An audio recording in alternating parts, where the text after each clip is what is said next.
Hey guys, it's Drew again.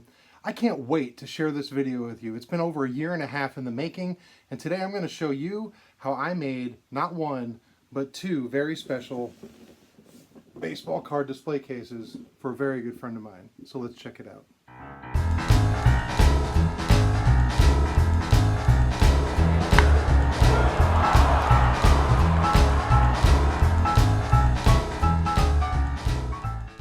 So this video is going to be a little longer than normal, and it's not the same kind of a video. As a lot of you guys know, I do woodworking on the side, and I had a good friend of mine reach out actually about a year and a half ago, and he wanted me to design and build a custom display case for some of his cards. So I really wanted to do it, and I did, but this isn't the case that I made for him. Well, sort of. This is actually a practice case because as you'll see in the video and what I did, I used a very special piece of wood and I was very nervous about doing it. So I came up with a design and I made this case, as you can see, and it's rather big. And once I was done with it and I was happy with it, then I made the real case, which is this one, which you're going to see in the video. So take your time, enjoy the journey. This is a document. Will, I hope you enjoy this. Let's check it out. So I chose to use sapele, which is it's kind of a mahogany, and it's just got some beautiful characteristics to it. I've had this big chunk of it for quite a while. It's about 5 feet long, about a little more than 2 inches thick, and I think it was about 14 inches wide. And but it's just really pretty. So the first thing I did was I measured it and scored it, and then went ahead and cut it roughly on my bandsaw, cutting out the parts that would end up being the outside frame of it. So when you use a bandsaw, it'll end up leaving bandsaw marks. And you can see those rough marks pretty clearly. So what I would have to do is I run them through a thickness planer, and it does two things. First, it takes it down to the correct dimension of how thick I want each piece. And the other thing it does is it also smooths it out nice and smooth. And you can see how smooth it is here. Then I trimmed it on my table saw, cutting it to the right dimension width-wise, and that got it to the final dimension both in width as well as height. And then I laid it out. Here you can see what the frame will end up looking like with those pieces. Clamped it up to make sure that all the cuts were square. And then the next thing to do was to start to drill into the ends. And these little drill pockets that you see will end up becoming the where it'll seat with the dowels. So I put it all back together and clamped it up to make sure it's square. And then to make the little dowel pegs, I used some maple, which is a very light but very hard, sturdy wood. And I used a plug cutter bit, which cuts out the little plug, and you can see how it drills around it, creating a little dowel that's on the inside of the actual block that I used. Here they are all lined up, and you can see that I'll be using a number of these on the project. Then I trim off the bottom of each little block, which helps free the plug or the little dowel from inside. And what's left is a bunch of the shells, but really more is those little dowels that all pop out of there. And here they are all lined up. Then I took the dowels and inserted them, glued them together, and created the joint. It's a very strong joint. There's actually no mechanical screws or anything. It's just dowels glued together. Once the glue was dry, I took a saw, trimmed off the ends, just close to the edge, but not so much I marked up the case. And then I had to sand it smooth. And once I used my sander, sanding down the little rough dowels that were sticking out, it created nice and smooth, and you can see how nice and pretty that looks, the contrast to that wood.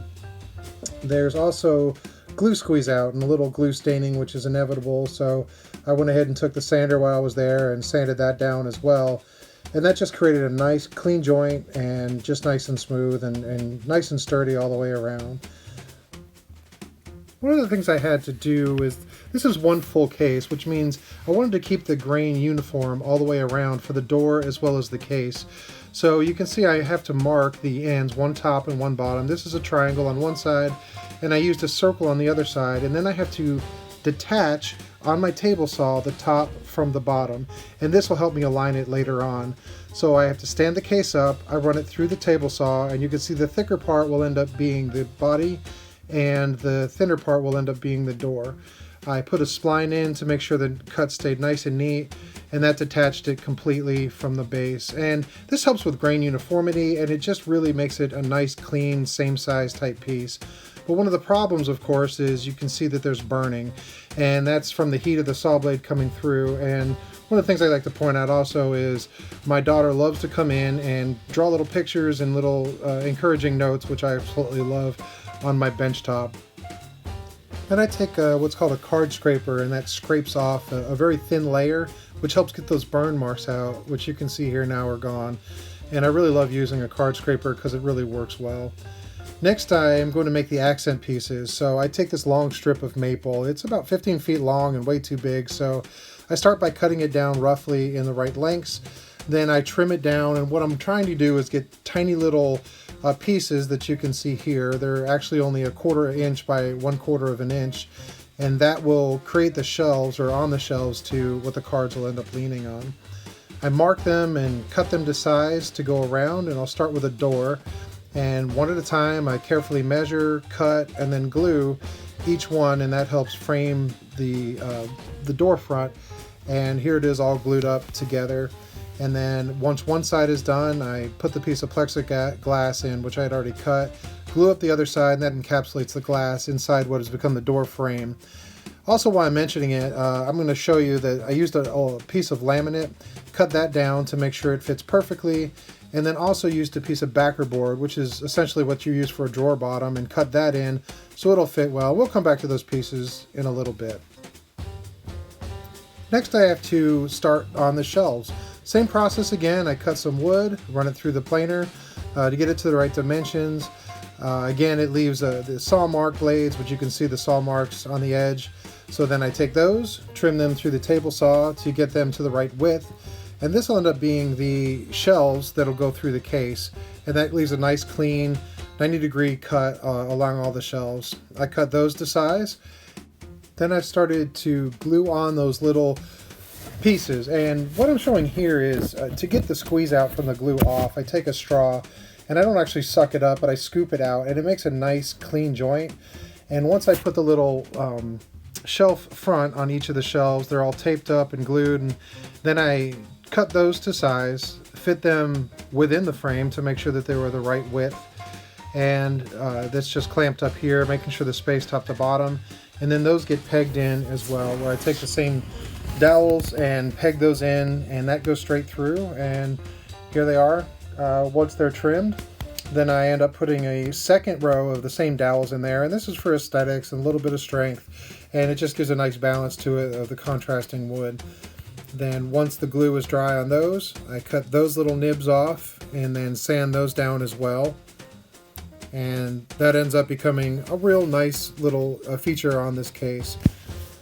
One of the things that's inevitable is glue, and the glue comes out, it sort of stains it a little bit, so I take that same card scraper and clean all the edges, try to get the glue off, and it really makes the joint nice and clean, nice and level, and just undetectable. On the window, or on the frame front, the door, I end up taping it up, and then that gets kind of put aside for a little bit. Now what I start to do is I get ready for the backing, and I take that piece of laminate we discussed before and put double-sided tape, end up taping the cloth that we picked out, tape the back, and now you can see this is what the front will look like, and this will be the backer of the case. One thing to point out is I'm not perfect. There's always mistakes. There was this gap that I found amongst the shelf, and once the glue was dry, it was too close. So what I did was I took a thin piece of scrap of the same wood, cut a little piece off, I sort of sanded it into a wedge, then I glued the wedge down into that little gap that was shown. Once the glue dried, I cut it off, sanded it down, and I just want to show you the difference of being able to clean up a mistake like this.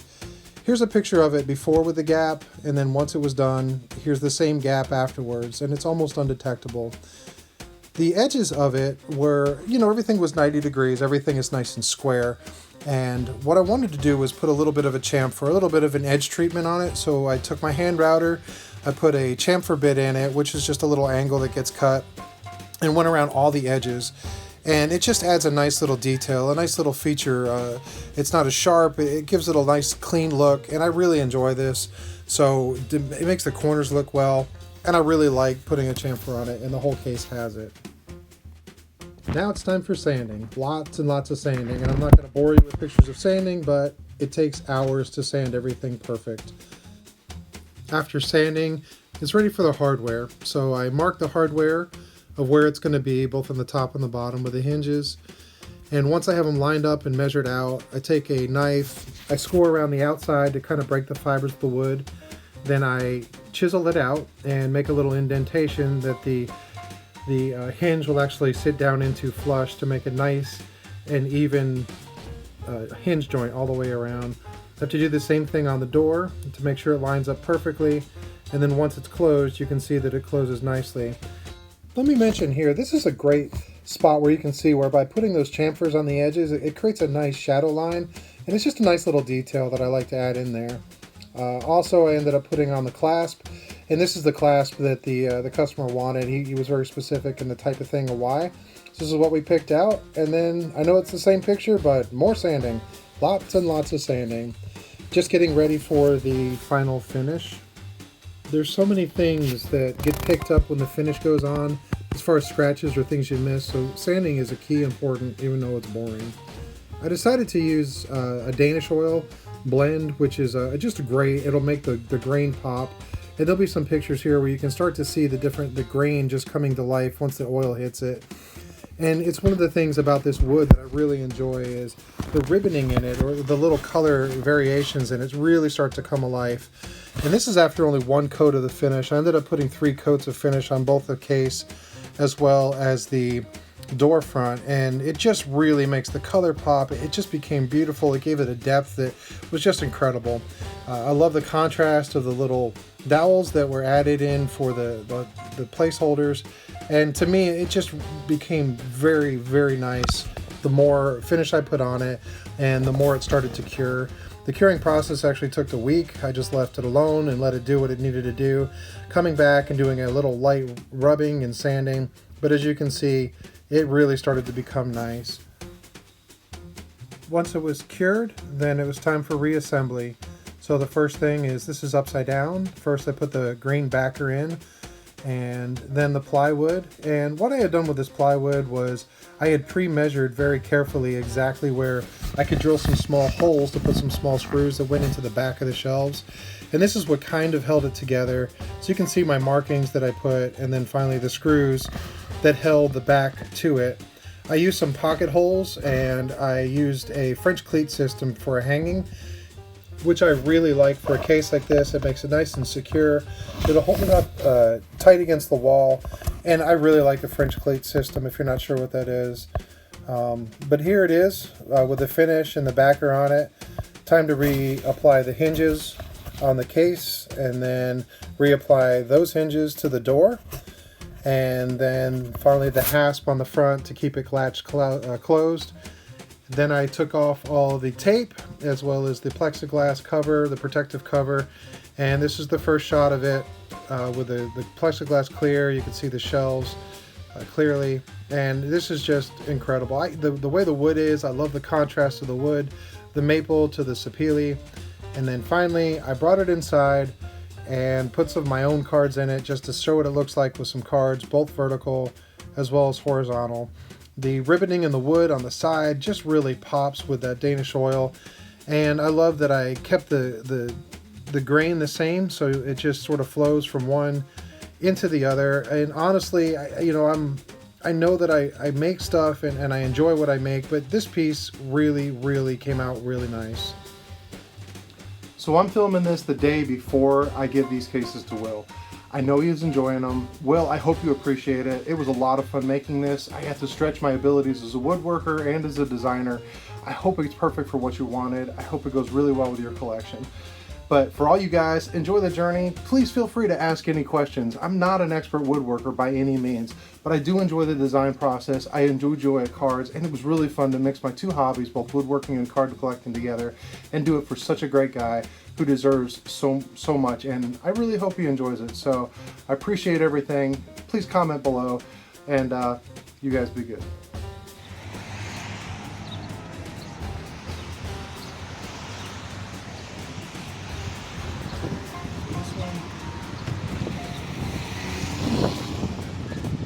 That's the first one. That's the practice case. That's the practice case. That's the practice case. That's Opens up.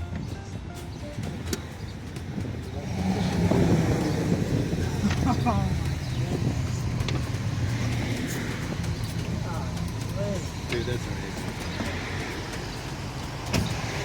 What do you think, Will? That is unbelievable. That's better than I could ever imagine.